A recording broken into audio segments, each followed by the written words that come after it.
The years had passed since the day Alexander surprised all of Macedon by taming Bucephalus.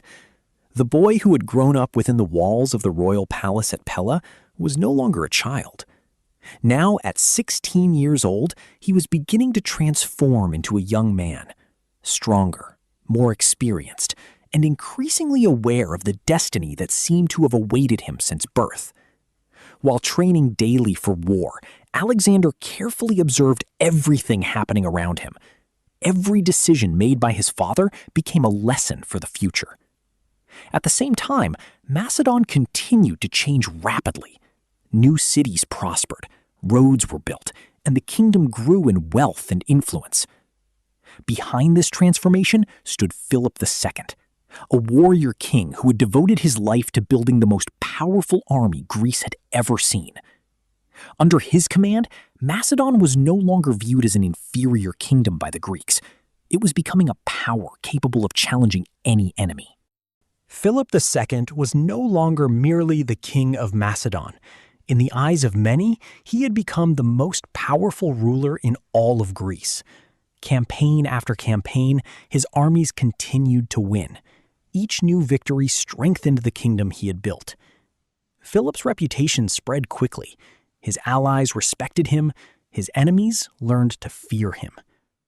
But while the eyes of Greece were fixed on Philip, a young man watched everything in silence.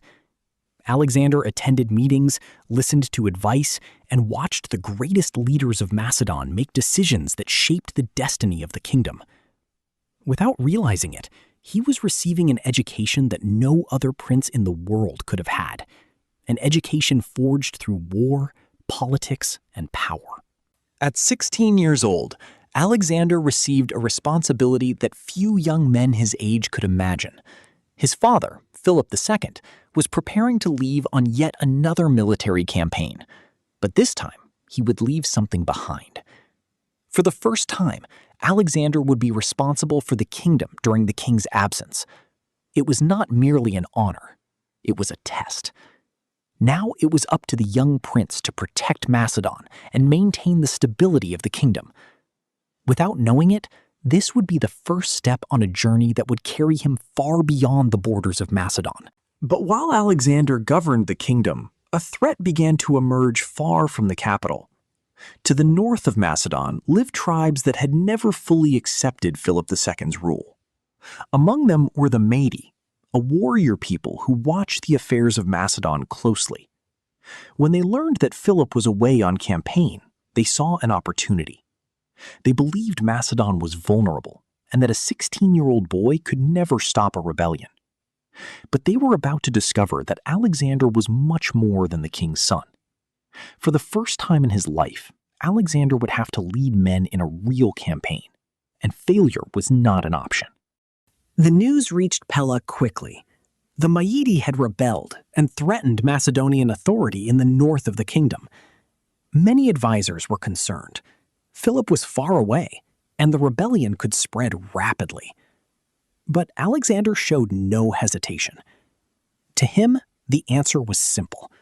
The rebellion had to be crushed immediately. Without waiting for reinforcements, without asking his father for guidance, Alexander decided to act on his own. Orders were sent, soldiers were summoned, and Macedon began preparing for the campaign. For the first time in his life, Alexander would march to war, not as a prince, but as a commander. The march began at dawn. Pella faded into the distance as Alexander led his men toward the unknown. For many of those soldiers, it was just another campaign. For Alexander, it was the first true test of his life. Along the way, Alexander studied every detail: the roads, the hills, the rivers. Everything could make a difference in a military campaign. Without realizing it, he was beginning to apply the lessons of Aristotle and the teachings he had learned from Philip. Days later, reports from scouts confirmed what everyone suspected. The Maedi were gathering their forces. Alexander's first battle was approaching. And soon, all of Macedon would discover what the young prince was truly capable of. Days after leaving Pella behind, Alexander finally reached Maedi territory. The rebellion stood before him. From the top of a hill, Alexander observed the rebels for the first time. Soon, he would need to make decisions that could cost lives. The soldiers waited for his orders, and for the first time, all eyes were on him. Without showing fear, Alexander ordered the advance. The moment of truth had arrived. The battle began. Spears collided, shields pushed forward, and Alexander remained beside his men. When the fighting ended, the Maedi had been defeated. Alexander had won his first military victory. But victory would not be the end of the story. Instead of merely defeating the rebels, he would make a decision that revealed his true ambition. Most commanders would have returned home after such a victory, but Alexander saw opportunities where others saw only battlefields. And his next decision would reveal a trait that would follow him for the rest of his life. Most commanders would have returned home after the victory, but Alexander saw something different in that newly conquered territory. Rather than simply punishing the rebels, he decided to secure Macedonian control over the region. Then he made a decision that he would repeat many times throughout his life. Alexander ordered the construction of a new city.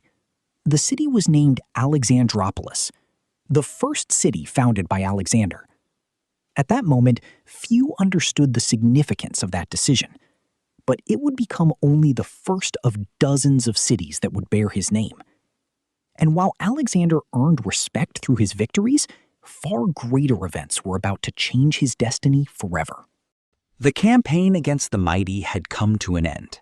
Alexander returned home carrying something far more valuable than any spoils of war. For the first time, he was not returning as a prince. He was returning as a victorious commander. News of his victory had already spread throughout the capital. Many began to see something different in the young, blonde-haired prince who had departed only weeks before. Even the veterans of the army were beginning to respect Philip's son. But while Alexander was earning respect in Macedon, far greater events were unfolding throughout the rest of Greece. As Macedon celebrated its victories, Athens and Thebes watched the rise of Macedonian power with growing concern. While Alexander was gaining respect in Macedon, the rest of Greece watched these developments with increasing anxiety. For years, Philip II had transformed Macedon into the dominant military power of the region. But for many Greek city-states, that growth represented a direct threat to their independence. In Athens, orators warned that if nothing was done, all of Greece would eventually fall under Philip's control.